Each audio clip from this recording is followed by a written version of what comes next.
I had these sort of magical numbers. It was sort of ordering, lining things up, tapping things, doing things numbers of times, like taking clothes on and off.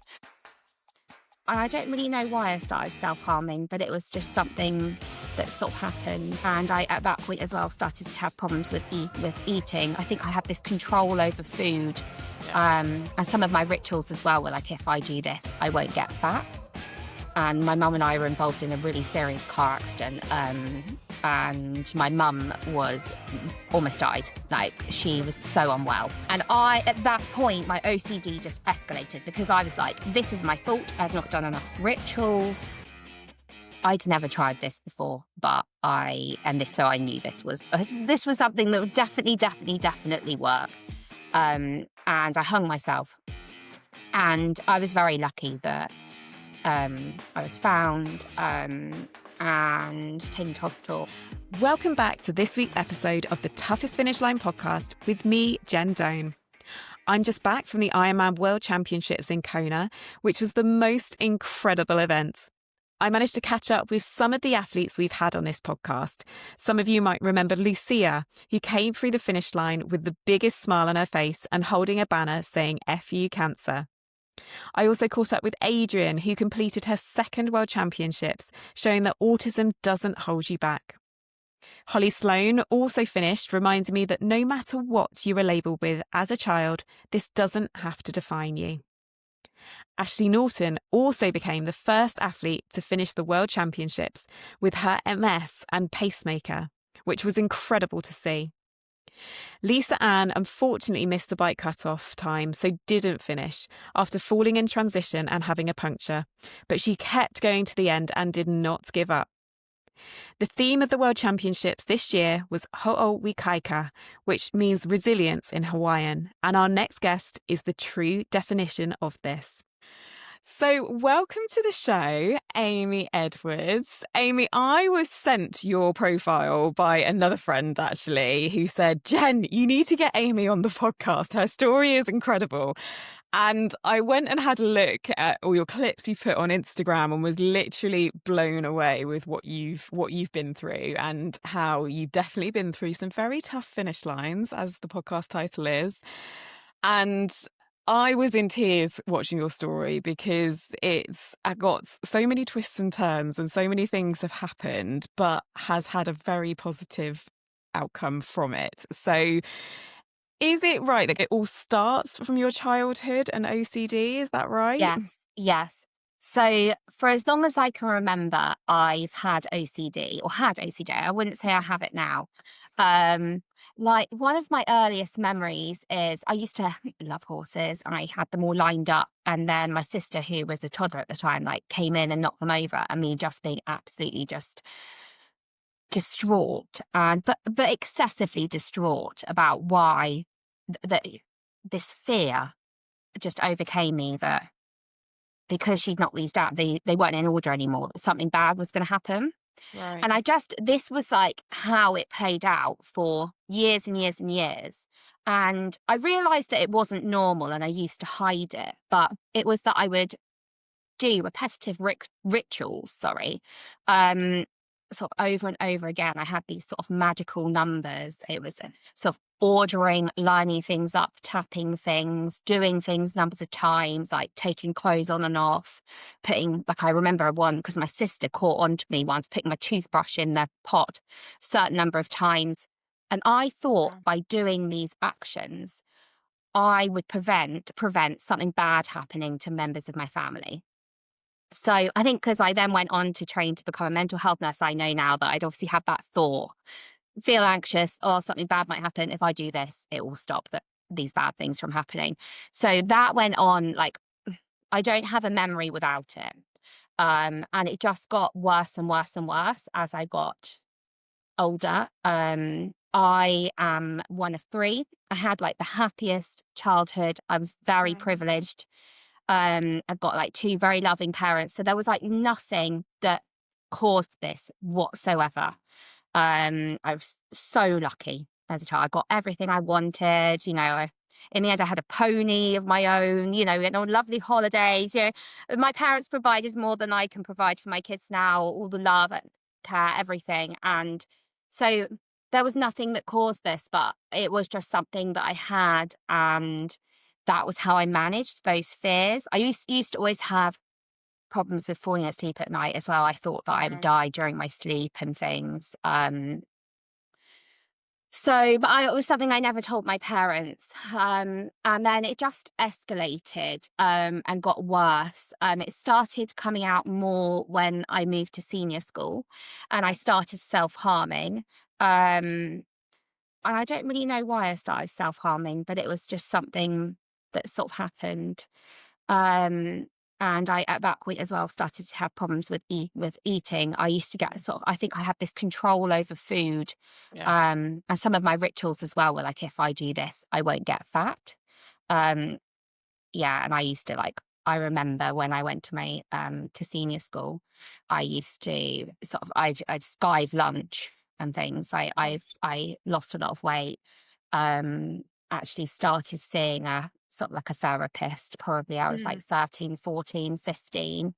Um, and then, I mean, had a lot of health problems alongside this. I have bronchiectasis, which is a chronic lung disease, God. and I was in hospital a lot physically for from when I was 14 to the age of 16. I also had a very close friend of mine who I actually have named my eldest daughter after. She died Oh, during that oh time. gosh.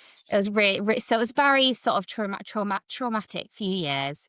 But managed to get through, like, amongst all of this, get through senior school, and I went off to Loughborough University. I was going to study human biology.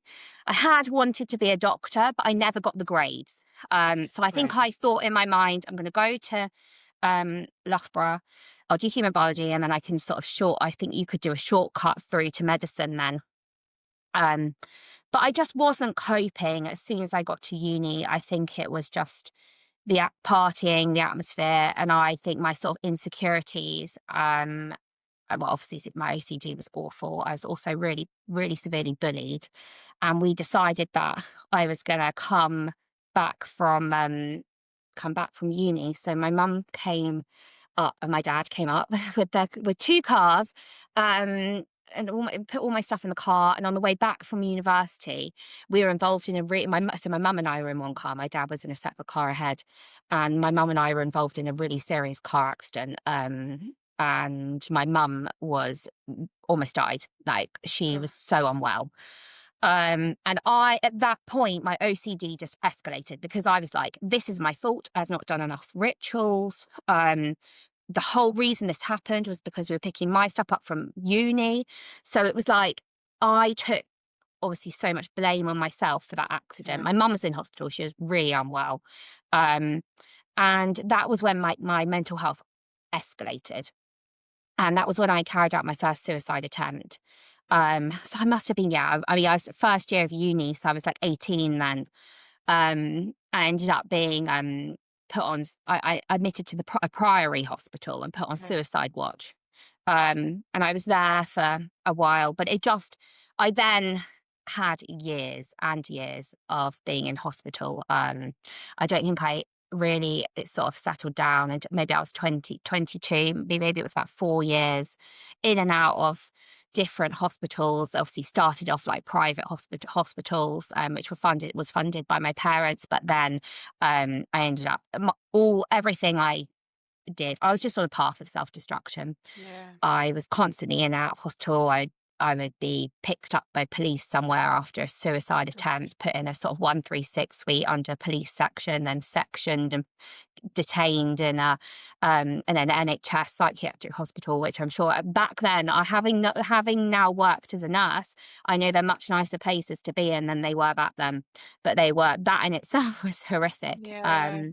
Not a nice place to be. No. And do you Um, remember much about that time, or does it kind of all seem a bit of a blur? What's your memories there? it's funny because I'll talk about things, like with my husband or something, and I'll have like a memory of like a time back then. But I do think that the way my brain has coped with it is to almost block some of it Yeah. out. Some of it's very, very distressing. And that's why I actually struggled working as a nurse in a ward, because it just brought back too many memories. And I mean, I watched patients Absolutely. die. I watched horrific things in the ward, people who are very unwell. I also wasn't very happy with the care. It was appalling care in one of the hospitals I went to. Um, but I had years, yeah, in and out of hospital. And actually, my mum said to me the other day that she remembers being called into one of the nurses stations and just saying like, Amy, Julie, because my mum's name, she was like, you're going to have to face the fact that Amy's probably going to kill herself. Like, there is nothing you can do as a parent to prevent this from happening now. Like, and I think ultimately, like, I kept coming into hospital, like, I'd go and I'd take an overdose, or go to the police would catch me at train. I'd be about to throw myself off something or in front of the train, or, um, and it was, yeah, I think ultimately it was I'd get put in hospital, but as soon as I got let out, nothing changed. Yeah. And I wasn't really listening to anything that any of the nurses. I'd go to therapy, and I mean, I had so much therapy, and I wasn't really listening to those basic things. I didn't believe they would work. I wanted someone to do the work for me. Yeah. Um, so it was just this final, I remember this final. So I had a final suicide attempt, and that was in the 2020. Well, let me see how many years ago it was. I say it on my Instagram, so I've worked it out with pictures. It's the picture. So I've got a picture of myself with all my shaved hair. And that was like 6 weeks. I think it was about May or June time Right. after. And I basically shaved off all my hair, and I wrote letters to my family, and I was like, this is done. It was not like this was, I can't, this is the last time. Like, I'm going to do this now. And I'd never tried this before, but so I knew this was something that would definitely work. And I hung myself, and I was very lucky that I was found and taken to hospital. And I just like remember that time. I just remember like coming out in hospital and just being like, right, you can't do this anymore, Amy. Like, there's a reason. I mean, to start with, I was like, oh, but like I do remember thinking, waking up and thinking I was upset that it hadn't worked.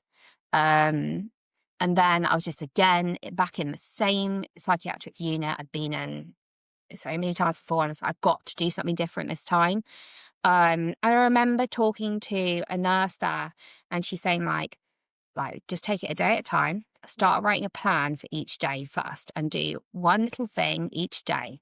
And first, it was literally I just needed to get up out of bed on the ward and get dressed.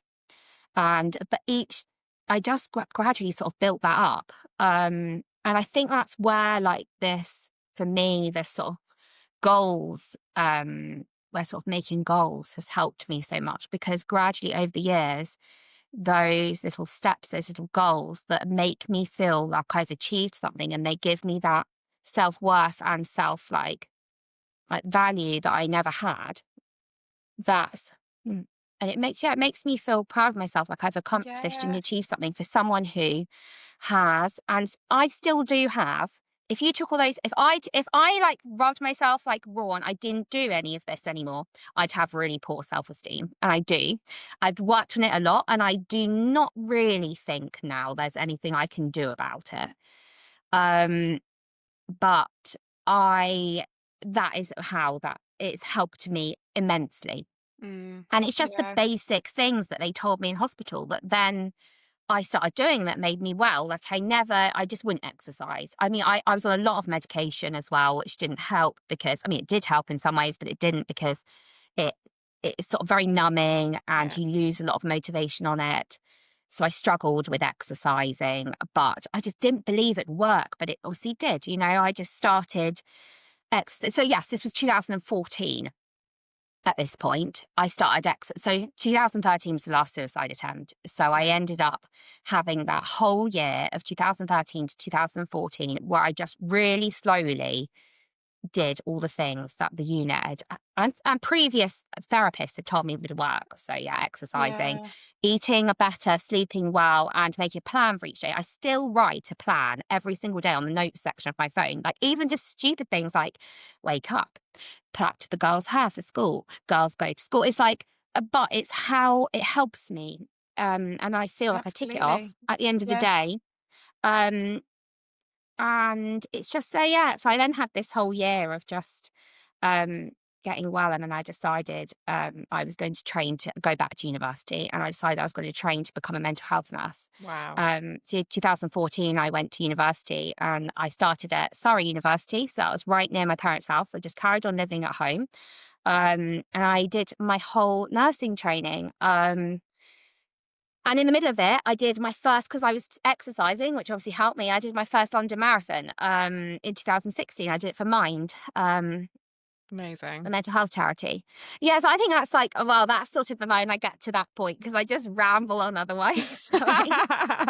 No, I think it's just this was a story that I saw on your Instagram and was just blown away that after everything that you've been through and growing up, I can only imagine it must have been so difficult, like fitting in. And you mentioned that you hid a lot of it from your family and friends. And did they pick up on what was going on when you were younger at primary and infant school and seniors? Did anybody notice?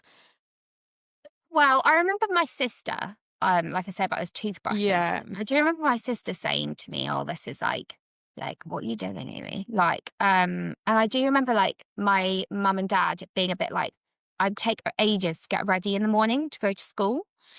Um, but no, I was really good at hiding yeah. it for a long time, and it was very subtle things. Like I'd touch a light switch, and I'd be like, I try as I got out, like I'd try and do it really quickly and really.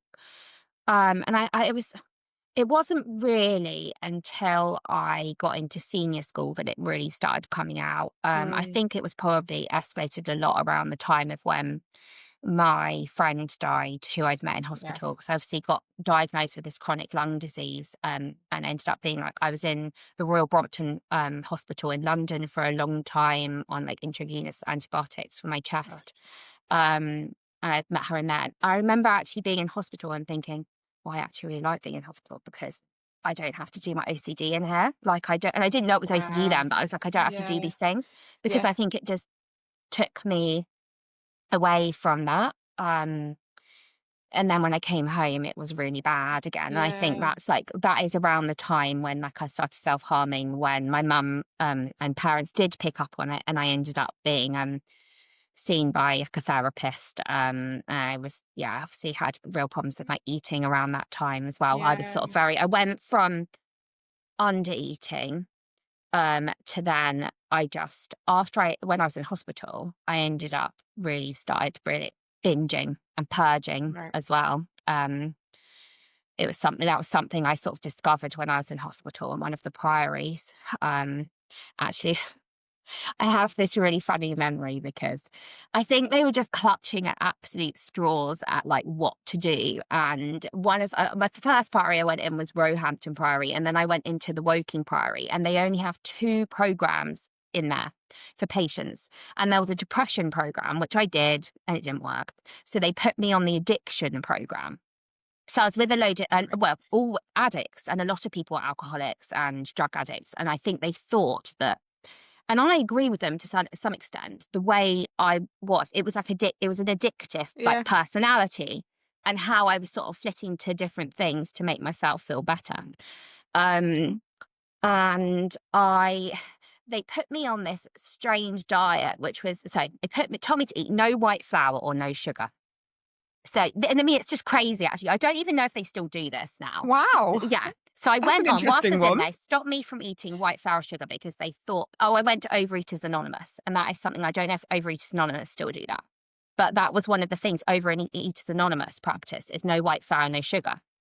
So I Right. used to go, so when everyone who went to NA or AA, I did go with some of them there because every night a week you went to a different meeting, 12-step meeting. So there wasn't an OA, Overeaters Anonymous, every night. So I would go sometimes to them and I'd just have to think about when people were talking about drugs, I'd have to think about food. And but I was on this, yeah, no white flour, no sugar diet. And I got a Tesco's delivery of food to the Priory.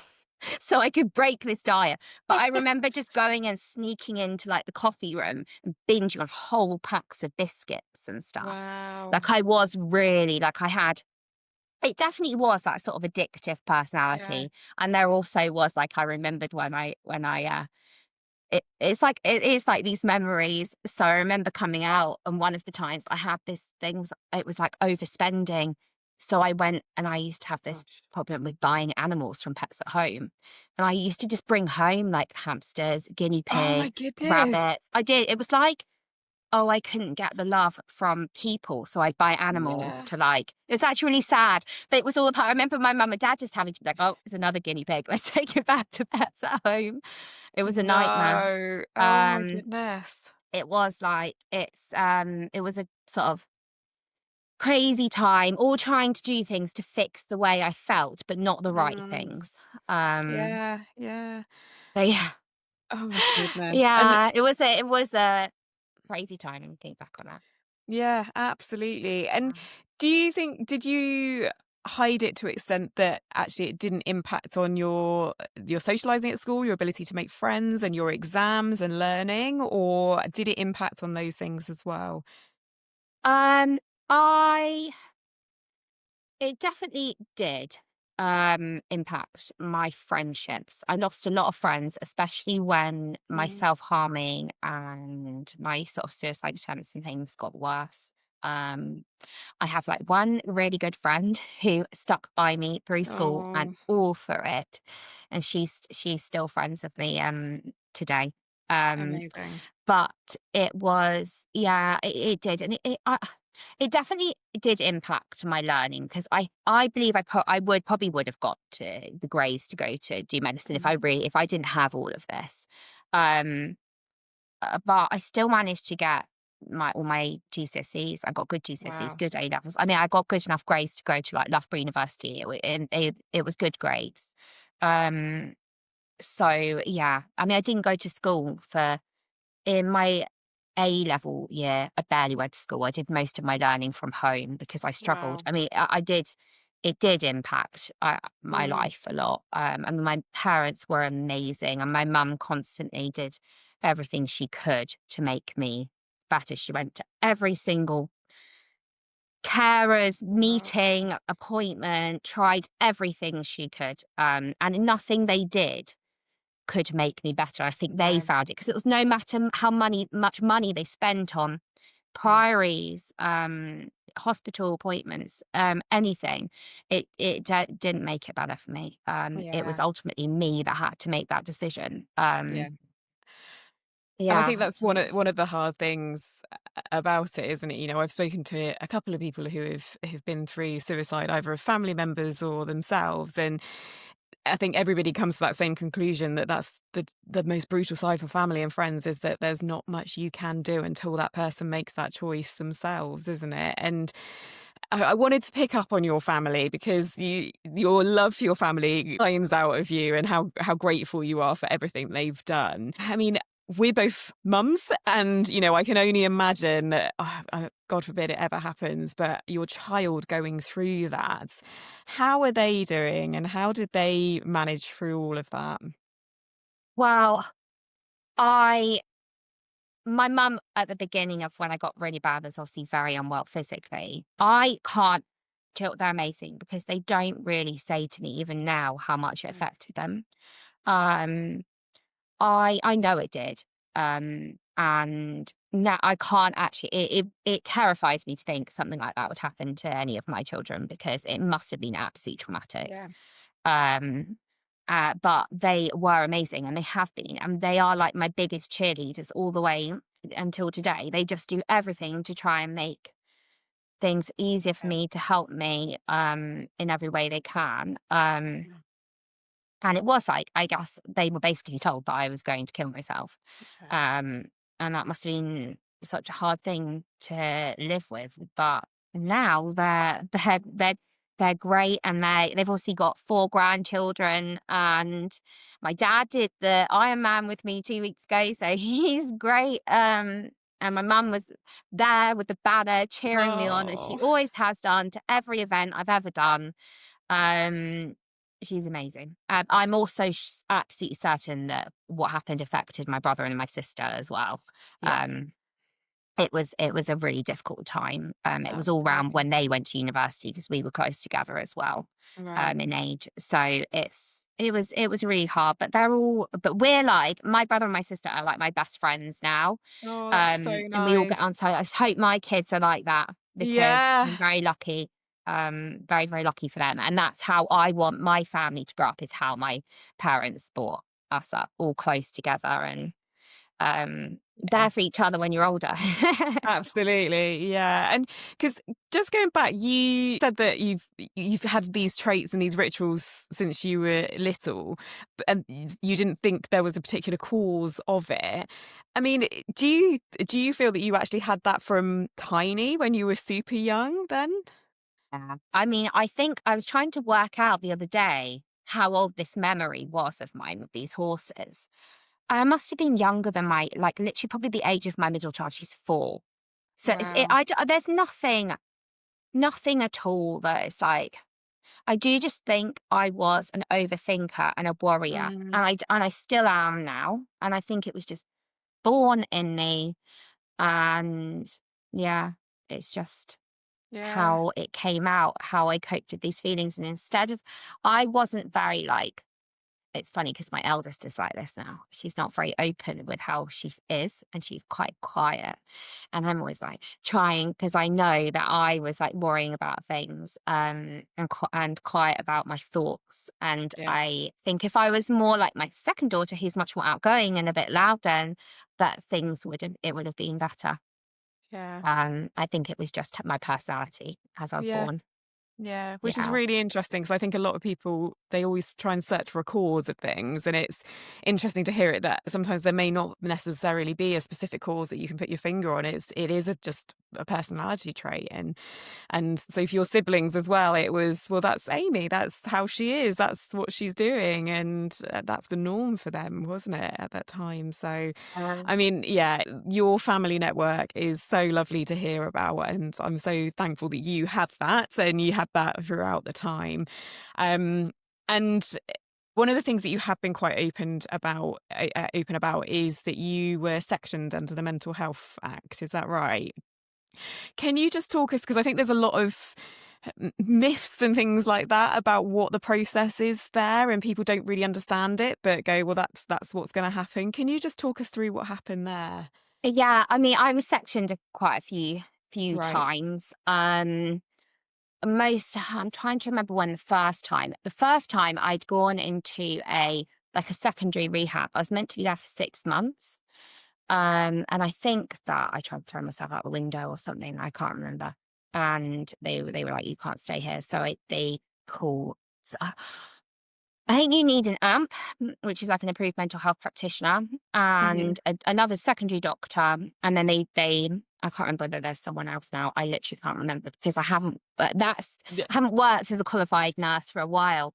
Yeah. But they sectioned me when I was there. They put me straight on section 2 of mental health act. There's two section 2 or section 3. Section 2 is for 28 days. They put me on that, and that's like a the section 2 is so they can basically assess you. It's an assessment period. So I got put into hospital then for like the 28 days to assess whether you need to go on to a section 3. Um, and then after that, I was sectioned. Well, I got let out. And then a lot of the sections that happened were I was sectioned by the police. So I was basically sectioning usually happens when you are a danger to yourself or to others. Right. So they believe that your behavior is, yeah, you're going to ultimately end your own life or you're going to cause harm to someone else. I was never a direct harm to anyone else. Obviously, I would have done if I'd have done something silly like jump in front of a car or a Yeah. train or off a building. But I wasn't ever like a danger to someone else in terms No. of that. No. Um, but yes, I mean, most of my mental health issues were all around. Yeah, just feeling completely overwhelmed and Mhm. distressed and not being able to manage my emotions. Yeah. Um, and yeah, but it's something that I remember then they were like, "Oh, you're going to have this forever. You're never. It's in your personality now." But not being able to, this part of me, the sort of addicted, this part of illness of being not being able to. So when I was on my last hospital admission, they diagnosed me with borderline personality disorder, which is also known as emotionally unstable personality disorder. And they told me that when you have this, like in your blood, you have it forever. I couldn't disagree with it more because I don't think that that is me. I think that I was in a very difficult time, like in my Yeah, sort of teenage years. It's a hard time when you're growing up, you're trying to find your feet. I'd had absolutely. like my friend die, I'd had all my, it was a night, and I'd also had sort of OCD, depression, eating sort of problems. But I don't think you should then be written off for it. It's not No. something you need to be on medication for your whole life, and it's certainly not an excuse for you to then fall back on, or for me to then fall back on. Oh, I've got BPD. Yeah. I'm allowed to be snappy and shout and lose control of myself. And I think it took for me to become a mum to really, really click that I can just write this off for my whole life. And I do think that's where becoming a mum changes you because I am not like that at all. And that when I talk about these times out, it's so distant. And my husband never really knew that part of me. I did have some Wow. problems in my pregnancy with my first baby with my mental health, but it was very different. I got some psychotic symptoms, probably because I was prone to mental health problems, and then the Yeah. hormones, my body wasn't used to it. So I had some problems then. Yeah. Um, but it's interesting because I don't think that that is right. And then when I went to go work as a nurse, that's still how it was practiced, which I didn't agree on either. So Yeah. But I think this yeah. is where you sharing your story is so, so helpful for so many because I think a lot of people are just written off and, well, that's going to be Mm, you for the rest of your life. And I think, again, talking to others, it, it appears like you go into hospital, you're given a bit of support, but then you're just out on your own again yeah. and left to kind of get on with things. And actually, that's not going to necessarily break the cycle, is it? No. I mean, when I was actually in hospital, what's crazy is when I was in hospital, you have all this and they're like, oh, you're here for an assessment or you're going to get therapy in the NHS hospitals. This is what I'm talking about. Because when Mm. you pay, I don't know, my parents paid all on the insurance, you pay, I can't remember what it is, but I think maybe it's like 12, 13, 14, 15 grand for 4 weeks. You get amazing therapy, but not everyone can do that. But No. when you went in an NHS, when I went in an NHS hospital, you get just get left to rot. Yeah. And it's sad because there are people who literally did rot in there. And like I went back then to work there, however many years later, and they were still there. Yeah. And it was really sad. That specific unit's been knocked down now, thank God, because it's awful. Good. So yeah, That's good to hear, yes, good to hear. But yeah, I think sadly it does seem to be the picture that we hear, definitely in the UK, hear about quite a lot, is just that that support is not there. So to that nurse who sat you down and worked through each day and set your goals, I'm so glad that she took the time to really invest in you there. Because yeah, it sounds like that was a bit of a turning point with the goal setting. And so you started coming through and setting your goals and did the London Marathon. And was it then that you had your children? Yeah, so I then qualified. I did the marathon in 2016. I qualified as mental health nurse in 2017. I'd met my husband in 2015. So we'd been sort of dating, and then we moved in together in 2017. Just as I started working as a qualified mental health nurse, and then we got married. I got engaged, and then we got married in 2018. And then had our first child, so my eldest in December 2019. So Okay. yeah, and she was born via C-section because I had these issues with my mental health in my pregnancy. So from about 8 weeks, I started really feeling unwell. And I'd be like saying to my husband, like I could hear things and strange things. I started like getting a bit paranoid about the neighbors and Gosh, stuff. yeah. I mean, it just was, I think the hormones Yeah. were really bad. I ended up being put under like a perinatal mental health team just in my Mm. pregnancy. But and my OCD was really bad, have came Oh, back and got really gosh. bad. But it was like a weird blip because as soon as she was born, they gave me this controlled birth via C-section where like I had mental health people present because they thought I was going to go like mad. And actually it was like a completely different reaction. I was like magically healed. And then I Wow. went into being this like having had all the risk factors, I then went into like newborn baby in lockdown with all the worries about what lockdown down brought. I couldn't see anyone. My husband, he doesn't like me disclosing his work, so I can't. That's okay. But he worked, I think it was 48 days straight because he was a key worker. And so I then was left, and 12-hour shifts, but they got extended constantly. So I was left with this like baby. I mean, she was just turned 3 months old then, by myself, with all Wow. the worries of like, is this like, the COVID bore? And I was completely changed person. It just was like, this is my calling to be a mum. Wow. And we actually then made the decision.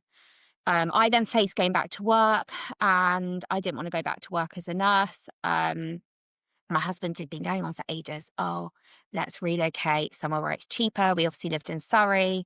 Let's move to the countryside. And I was like, I don't know, being a mum, I think I just was like, I need my daughter to have everything that she needs. And Yeah. I want her to live in with as much as we can possibly give her. So we spent 1 week going and looking at, we had two options, Wales or North Yorkshire.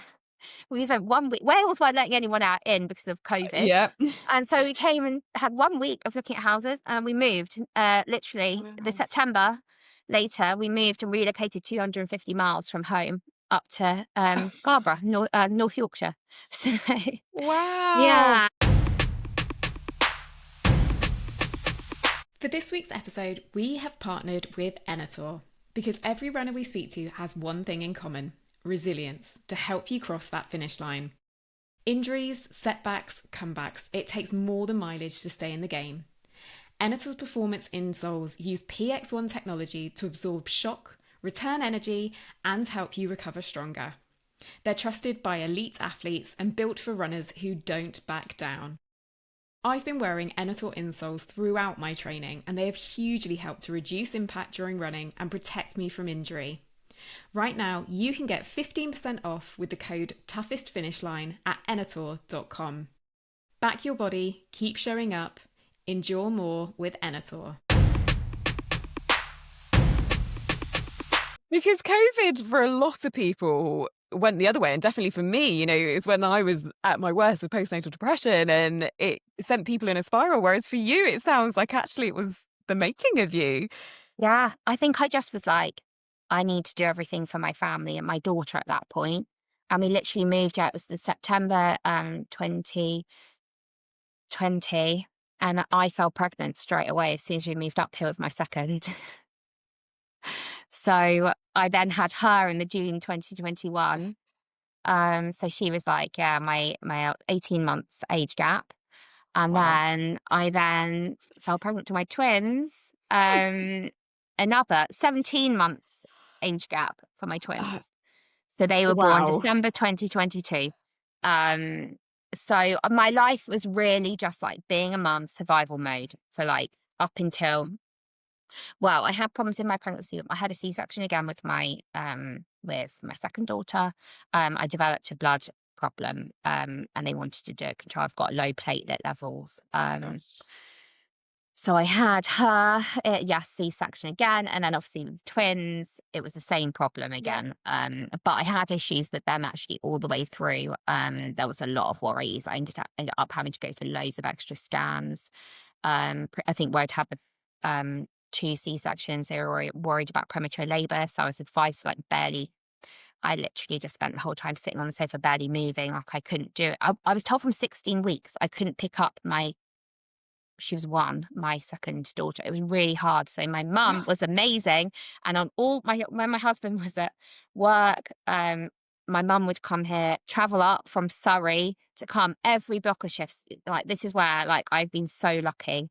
Yeah. Um, and she helped me, but I obviously, this is where the weight went on, because I had pregnancy after pregnancy and I was in this just survival mode, eating what I could eat to just keep me awake. And I wouldn't say any of the weight put on that time has anything to do with mental health related or overeating in that sense. It was just, I know now, if you don't move around a lot, you don't burn very many calories, so you can't eat Yeah. very much. And that was Yeah. what then happened. So yeah, then I had my twins. They were born under C-section. Yeah, in December 2022. Um, and it was quite traumatic. I had to have them under general anaesthetic, which was very Right. nice. Because No. my platelet levels weren't high enough for me to have the epidural. So it was pretty horrible to wake up. And there were also big concerns about my girl twin, funny enough, because I'd been having to have scans. I had to go into hospital every week for sort of 8 weeks towards the end. Um, because they were worried about growth of her. And then there was problems with the blood flow. And it was just, I think twin Wow. pregnancies are really stressful. And I never realized this until I became a twin parent, how much different things are with twins. Right. But then they were born early at 35 weeks. So that I woke up and they were straight in um, neonatal care. And my son was really unwell, actually. He developed sepsis somehow from Oh the womb. He was gosh. very in the womb. I was very unwell. So it was pretty, like, difficult few weeks, but then Yeah. they were fine. And I think I'd had all this worry that, oh, like, it was so uncertain, the pregnancy there, and also whether they were going to come out and be okay. It was after they'd had all this worry about my girlfriend, they thought that she was going to be really unwell, but actually it was my son. But then I came home and I thought of went on. I had 4 children then in under 3 years. Which So yeah. So I came home and I was like, oh my gosh, I'm on this survival mode. I was breastfeeding my twins. I obviously had my so she was a 2-year-old and a 1-year-old still. My eldest hadn't even turned 3. She turned 3 about 3 weeks later. wow. And it was hard. I did not sleep at all because of the breastfeeding twins. And I couldn't get used to tandem feeding. So I just used to feed one at a time. So I was just all night. Um, but I think when I got to the end of that, like, 3 months, that baby newborn Survival phase with the mode. Yeah. twins, so my best friend, this is my friend who's stuck by me all the way through. She asked me to be a bridesmaid for her wedding. Now, she asked Oh. me before I fell pregnant with my twins. And I mean, she didn't ask me even when I was pregnant anyway, and I was never gonna not go. But she invited me to be a bridesmaid for her wedding. And I think I was about 20 weeks pregnant with my twins, and she gave me a dress. She said, oh, we're going to get the dresses. And I was like, I'm going to order the biggest one. She was getting them off ASOS. So I thought, I'll order the biggest one. I can always get it taken in. I thought. So then I put it on like 3 weeks before the wedding. I didn't even Oh. really go over my shoulders. Honestly, it was a size 18. And so it was the biggest size they went up to. And I remember my mum thinking, I don't know how my mum thought this, but she was like, we're going to get us these dresses. She went online, my mum ordered the exact same dress. They still had it in stock, thankfully. And then my mum found this amazing seamstress locally. And she took all my measurements, and she somehow managed to sew these 2 dresses together. So they Wow. looked like one dress. She even did this amazing thing with putting zips in the side so that I could breastfeed my twins easier for the Oh. day. But I went to the wedding for my best friend, and it should have been the most happiest day, which it was. But I just felt absolutely horrific in the way I looked. And I Oh. went, and straight after the wedding, the next morning, I just got the dress, I threw it in the bin in the hotel room, and I said to my husband, I'm not ever looking at that thing again. And I came home, and then all the pictures were coming through in the WhatsApp group. And I was just Yeah. like, oh my God, do I actually look like that? I think I was almost a bit like, I hadn't realized how big I Yeah. was. Yeah. And so then I put myself on the scales, and it was like over 20 stone. And I was like, oh my gosh, like, how have you let yourself get like this? You've got 4 lovely children, like, you survived what you survived back then, like, you can't be like this anymore. You've got to do something about it." And that was when I started. I was like, "Right." I just got my hat. I used to wear a Fitbit, and I saw on there you could put in goals to lose weight, and it would help you eat in a calorie deficit. So I did, and I started tracking all my food, Wow. um, ate in a deficit, and I then started the Couch to 5K program, which is what I started in my mental health. So I'd already done it when I started running before, like, my London Marathon, and so I Yeah. knew how it worked, and I started that, and I was like, yeah, it was hard to start with. It's hard to Yeah. run at, like, 20 stone. With 4 little ones as well. Yeah.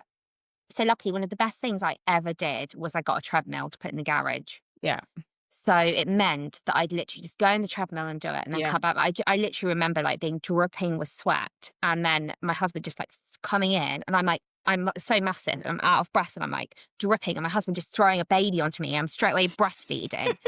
And it was just like, it Wow. was, yeah, because there's a lot of talk about exercising, eating in a deficit, and breastfeeding. And I get a lot of people ask me about this. I didn't it didn't affect my supply at all. I was really lucky. I was like an oversupplier. If anything, it made it a little bit easier for me because I was quite uncomfortable all the time.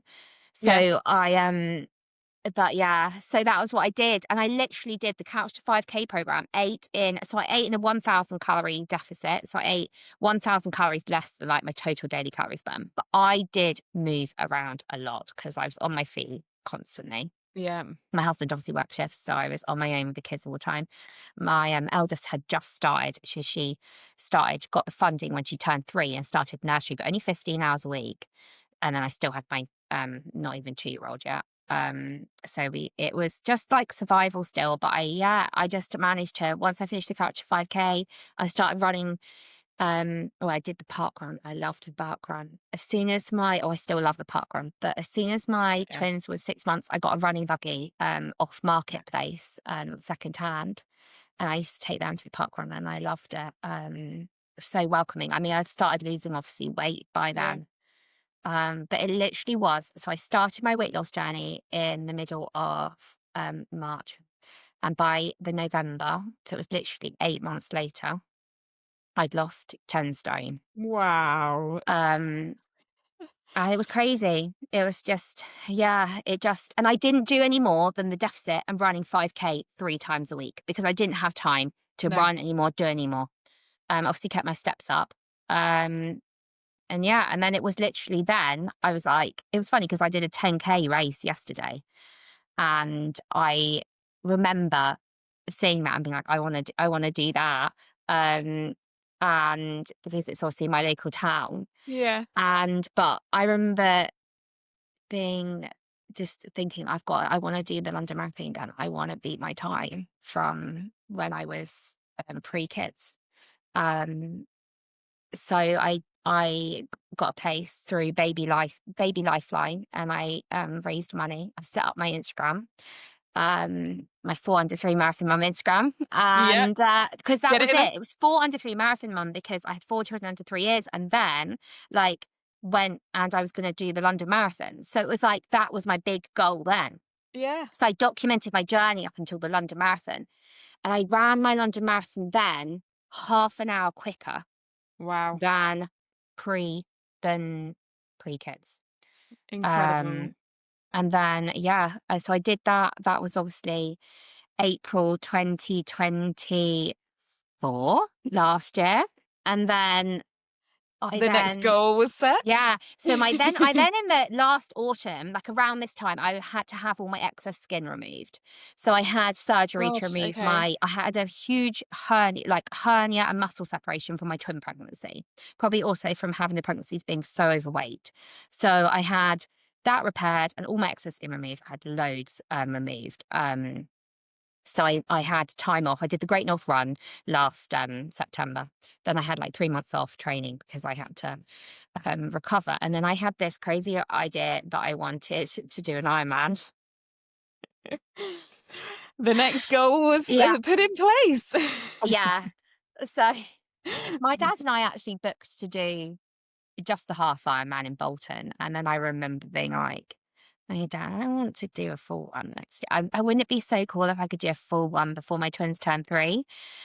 And I think because my dad, I grew up, my dad did Ironmans and trained for them when I was a child. And I think because I grew up seeing him do it and the dedication of the training, I just remember thinking he was like this like superhero being an Ironman, like only like the coolest, like strongest people are. And like and it's like, so it was just like this extreme goal. And I remember going and watching him and just being like, oh my gosh, it's so hard. And I watched him do Wales just before I got married. And I've just always wanted, it's always been like an amazing achievement that I've never thought of it. Oh, Amy, like stupid Amy would never be able to achieve that. Like, you're not strong enough. Like, you're not good enough to do that. And then I was like, do you know what? I'm actually going to do this. I'm going to do this. Yeah, Like, you are. so then, yeah, we then booked it and I started my dad did, I thought about getting a coach, but my dad had helped me with every other training plan. He helped me Right. with my training plan because he's done so many of them. He was like, I can help you with a training plan. So, and he knows my crazy life, like with the kids, how I can fit it in. So Yeah, we put yeah, together yeah. this training plan. It was a 40-week training plan, which I started bang on the beginning of this year.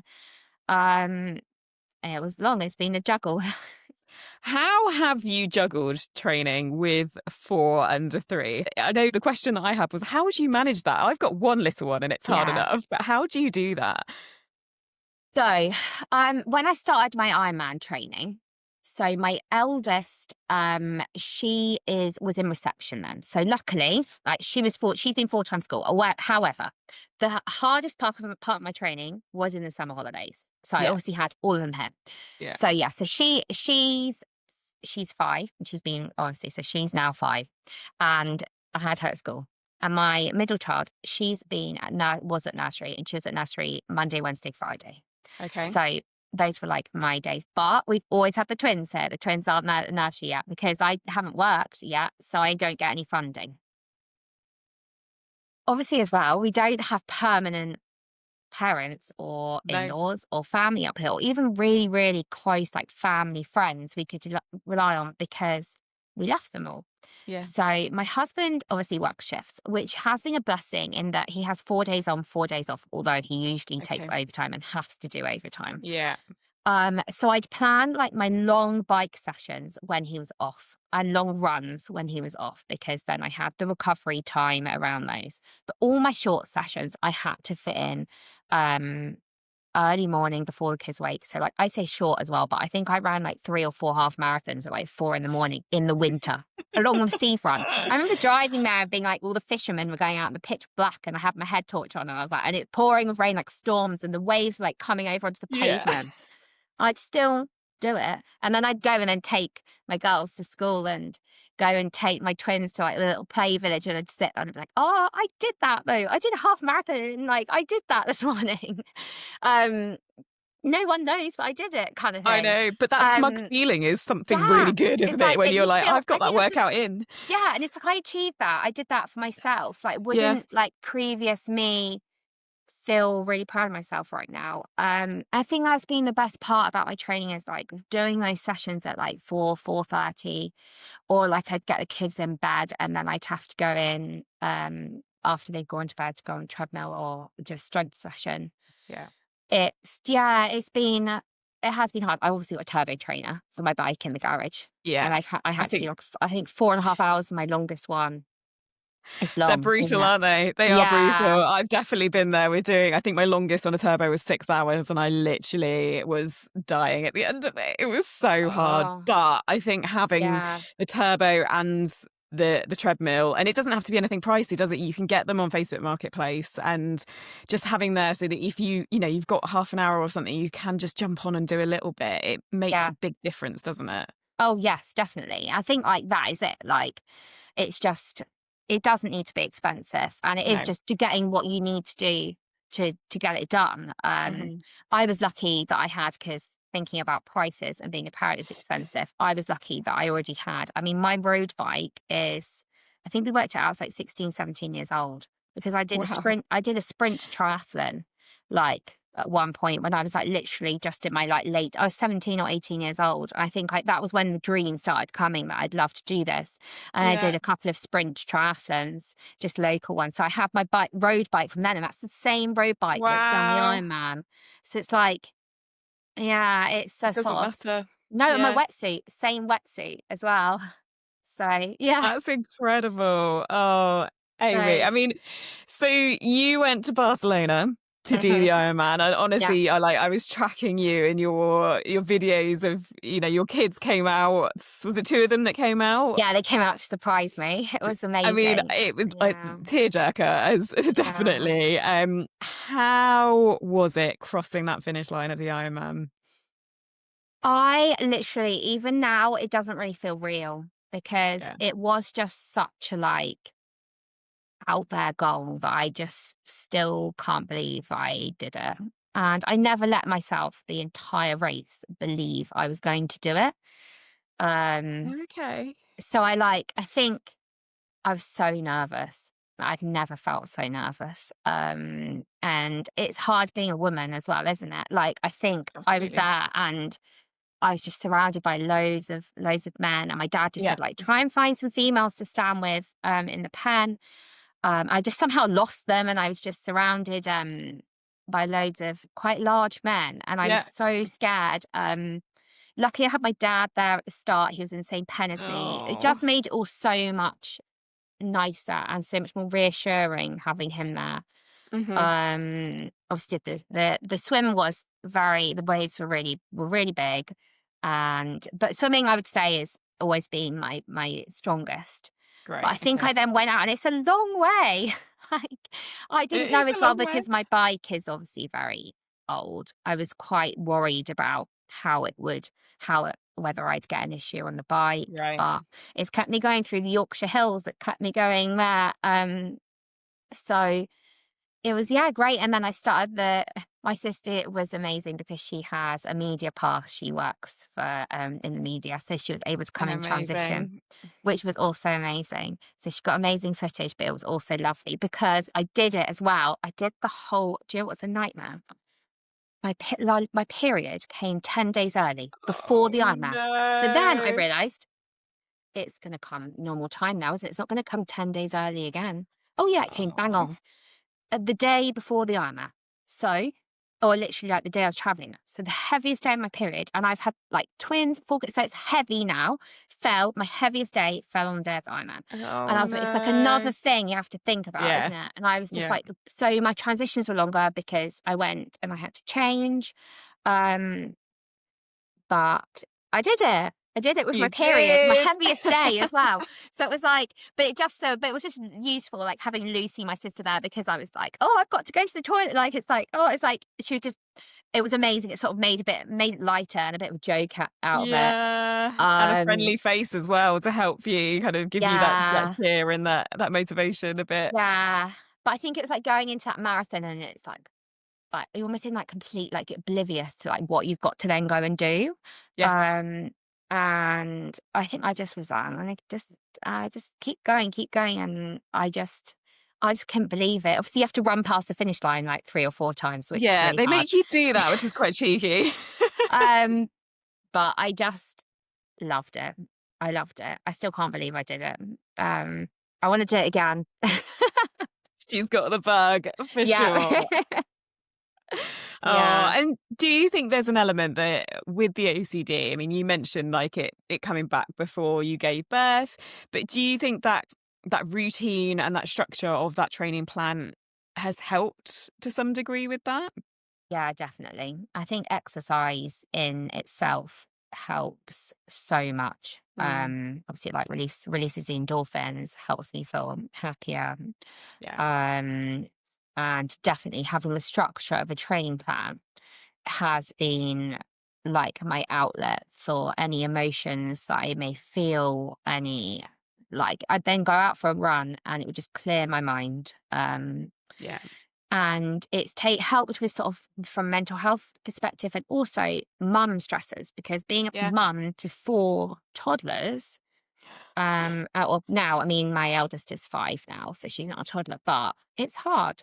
Absolutely. I have times when, like, all of them are crying and there's one of me, and I have to try and deal with it, and then I know, like, "Oh, I've got to run in." They can go to sleep, I can take my baby monitor in the garage, and I go for a run, and I Yeah. feel better. And that's just been how, for me, Yeah. it's helped, really. Yeah. Um Yeah. so yeah, having a Absolutely. training, that's why it's felt quite strange, because I finished the Ironman and I did get the most awful, like, post Ironman blues. Yeah. And it's something actually I didn't really open up on my Instagram about, but I did use I don't was just crying on and off, Yeah. feeling really low, and I was really confused. But I went straight, and my dad's already I've already got a training plan. I started my training plan last week because he's already got me on one to keep going, because it just helps. Mm. And yeah, and now working out the next challenge. So Exciting. And you announced literally last night some yeah, very exciting news that you've got a yeah, coaching business now. yeah. So I've been working with a team behind, yes, I'm opening on the 2nd of November. So I opened my, like, pre-launch last night, an online coaching app.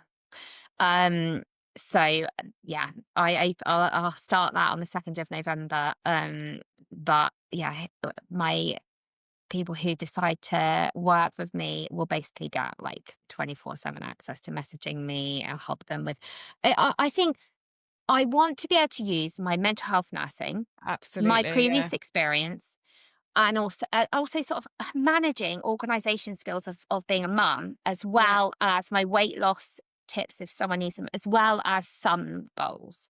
I'm Yeah. definitely not right for anyone who is pushing for a PB, who is wanting to do, I'm not like that. But if someone wants to achieve what I've achieved, I can help them with anything that I've achieved to a certain level. And Love that's it. the kind of person that I think I just wanted to, because I feel like it's been really hard, and I feel like there's lots of people who maybe just didn't have the, like, I've been really lucky to have the support I've had. So I want to Yeah. support those people who haven't been able to have that. Um, Absolutely. so So it's if even people more want of to a juggle. well, yeah, I was going to say, Yeah. juggling that on top of everything, just Yeah. you are Wonder Woman, Amy. You Oh, really are, how you fit it all in. But if people want to find out more about that, where's the best place to go? so I have a coaching website. It is www. 4 under 3 marathonmumcoaching.com. Um, and yeah, you can submit all your details there. And then I launch on the 2nd of November.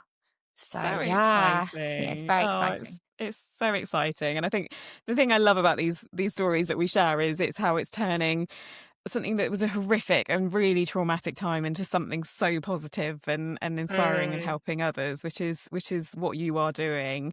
thank And so just to finish on that then, if there was some advice that you could give to somebody who might be experiencing difficulties with OCD or suicide, anything like that, what's the main bit of advice that you would like to share? No matter how bad your mind or it feels right now, um, it it's only temporary. Like, it's never. There's always hope. Yeah. Um, Things can and will change if you want it to. Um, and yeah, just believe in yourself. Yeah. I think that's the biggest thing. Yeah, I love that. Yeah. And yeah. you can see that actually the belief that you had that no, I need to do this and I'm going to get myself out of this was definitely there. And those Mm. goals hugely helped you by the sounds of it. So I'm so glad, as I say, that nurse spoke to you. And there's a little one coming to say hello behind Yeah. you. So we will finish it there because I'm very, very grateful for the time that you've given. And it's been Thank so you so inspiring. much for So having me. no worries. I hope that people come and follow your story on Instagram. And yeah, I wish you all the best for your next adventures. Thank you. Thank you very much.